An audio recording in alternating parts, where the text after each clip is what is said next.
Autisme bukan vonis mati. Ya, autisme bukan vonis sampai mati. Saudaraku, seorang filosof, astronom, dan pakar matematika asal Italia, Galileo Galilei, pada 13 Februari 1633 diadili dan dihukum karena dianggap beda pendapatnya yang menyatakan bahwa bumi itu bulat dan berputar mengelilingi matahari. Karena di abad pertengahan harus meyakini bahwa bumi itu datar dan mempercayai bumi mengitari matahari bisa mengundang masalah besar karena bertentangan dengan doktrin agama saat itu. Berbagai riset yang dilakukannya membuat Galileo menjadi penasihat bagi penelitian yang dilakukan astronom Polandia, Nicolaus Copernicus, yaitu pada tahun 1473 hingga 1573. Dan hasil penelitian Copernicus menunjukkan bahwa matahari menjadi pusat dari alam semesta. Kesimpulannya, ini bertentangan dengan keyakinan Gereja Katolik yang meyakini bumi sebagai pusat alam semesta. Sebagai ilmuwan, Galileo mendukung fakta penelitian Copernicus, walhasil dia kemudian ditangkap dan dibawa ke Roma untuk menjalani inkuisisi sistem pengadilan yang dibuat Vatikan pada tahun 1542 untuk penegakan hukum gereja. Setelah menjalani hukuman, Galileo jatuh sakit dan akhirnya meninggal dunia pada 8 Januari 1642 dalam usia 77 tahun. 350 tahun kemudian, dengan berkembangnya ilmu pengetahuan dan alam semesta ini, bumi bulat berputar mengelilingi matahari adalah fakta yang dipercayai hampir semua ilmuwan. Walhasil, pada tahun 1992, Paus Yohanes Paulus II menyatakan penyesalan terkait tindakan yang dilakukan Gereja Katolik terhadap Galileo. Paus Yohanes Paulus II akhirnya mengumumkan bahwa Gereja Katolik telah melakukan kesalahan saat menghakimi pandangan keilmuan Galileo. Saudaraku, dulu kebanyakan terapis dengan ilmu pengetahuannya menyatakan bahwa autisme itu bukan penyakit. Saudaraku, coba kita perhatikan. Dulu kebanyakan terapis dengan ilmu pengetahuannya menyatakan bahwa autisme itu bukan penyakit. Namun autisme itu merupakan gangguan perkembangan. Namun, seiring dengan berkembangnya ilmu pengetahuan, tentunya definisi tersebut sudah sepatutnya diupdate sehingga menjadi berkembang juga seiring dengan ditemukannya metode intervensi terhadap DNA dan RNA, cytokines yang bisa berfungsi untuk sel otak, dan juga berbagai herbal yang bisa mengobati pencernakan autis dari Candida albicans. Sehingga dengan demikian, pandangan seorang terapis terhadap anak berkebutuhan khusus menjadi lebih lengkap dan tidak ada yang diabaikan lagi dari apa-apa yang seharusnya menjadi kebutuhan bagi progresnya ABK tersebut. Namun, jika sudut pandangnya hanya gangguan perkembangan saja, dengan tanpa memperhatikan apa-apa yang sebenarnya terjadi pada diri ABK tersebut secara utuh dan menyeluruh, maka tentunya target keberhasilannya tidak bisa maksimal. Hal ini menunjukkan bahwa gangguan perkembangan yang lekat dalam dunia autisme adalah akibat adanya penyakit di dalam pencernaan, bukan sebab. Sehingga gangguan perkembangan itu sangat mungkin terjadi akibat banyak faktor. Jadi, tidaklah semudah itu hanya mengatakan bahwa autis itu bukan penyakit dan hanya berhenti dalam satu kesimpulan, yakni gangguan perkembangan. Tidak demikian. Membuat perlakuan terhadap autis itu harus dilihat dari berbagai segi dengan bekal multidisipliner ilmu agar dapat mencapai hasil maksimal. Untuk itu, saya katakan bahwa menangani autis adalah suatu tugas pekerjaan yang sangat besar yang harus dilaksanakan secara bersama-sama berbagi tugas.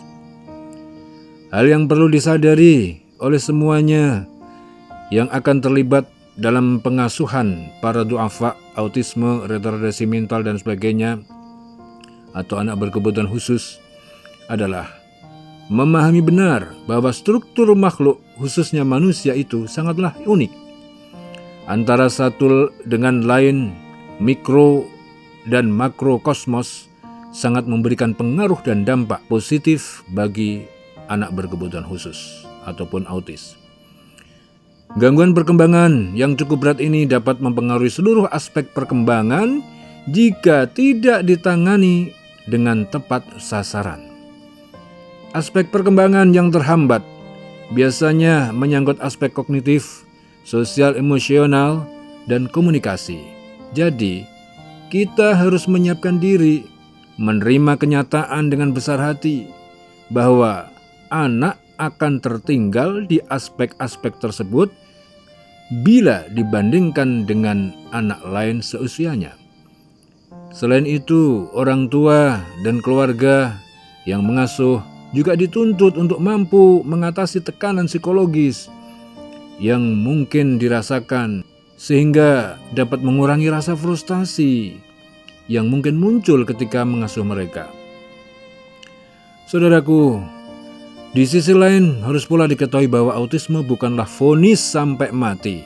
Autisme bukanlah vonis sampai mati. Bukan pula hambatan sukses, bukan. Meskipun memiliki berbagai hambatan perkembangan, seperti anak yang lain pada umumnya, ia juga memiliki potensi yang dapat dikembangkan sehingga memiliki keahlian khusus dan kemampuan yang menggelegar, termasuk kemampuan berkomunikasi dan sosialisasi. Hanya perkembangannya tidak akan secepat proses pada anak yang tidak memiliki hambatan.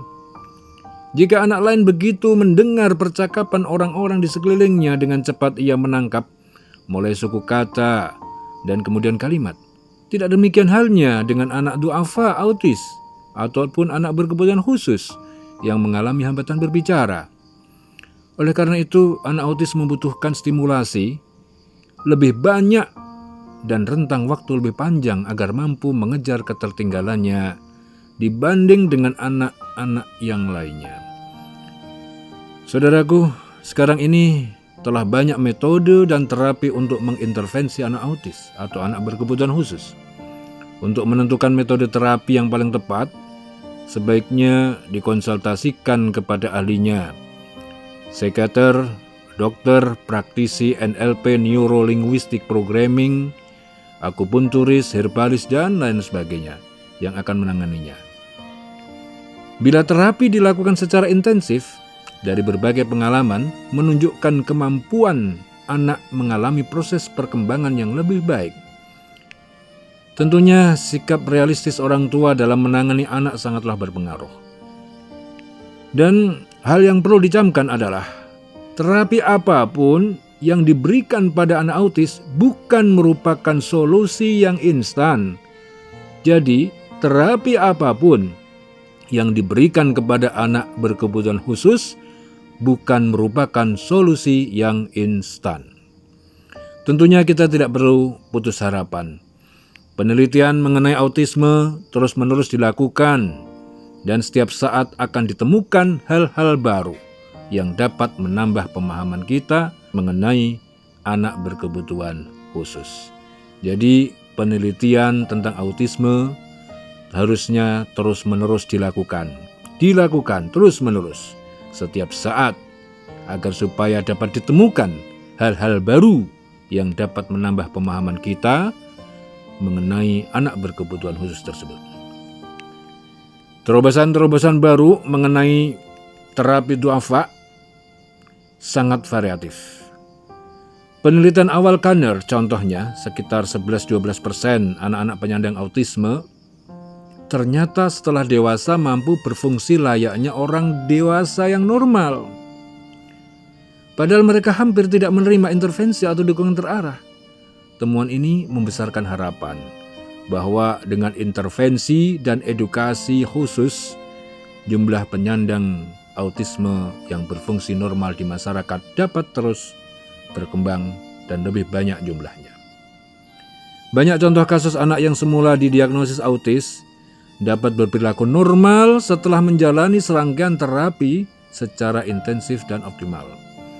Akan tetapi, kita pun harus realistis bahwa kemajuan anak berkebutuhan khusus itu pun bergantung pada segi hambatannya, sehingga kita sebagai orang tua akan mampu mengukur, berkonsultasi pada ahli untuk mengetahui kondisi yang sebenarnya mengenai anak kita sendiri.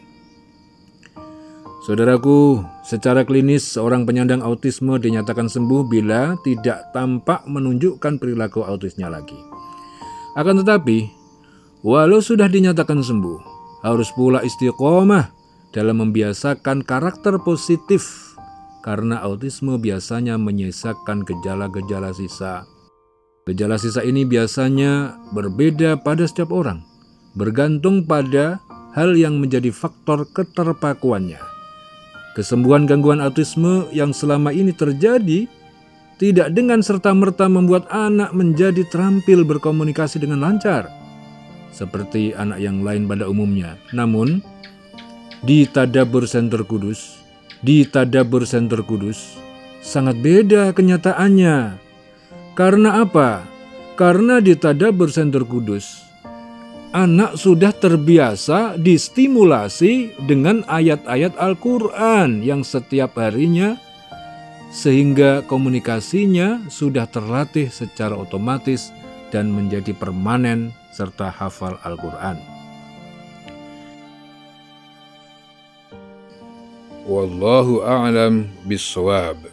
Saya Mustafa Zaini, Master of NLP, National Federation of Neuro-Linguistic Programming, Master of Acupuncture.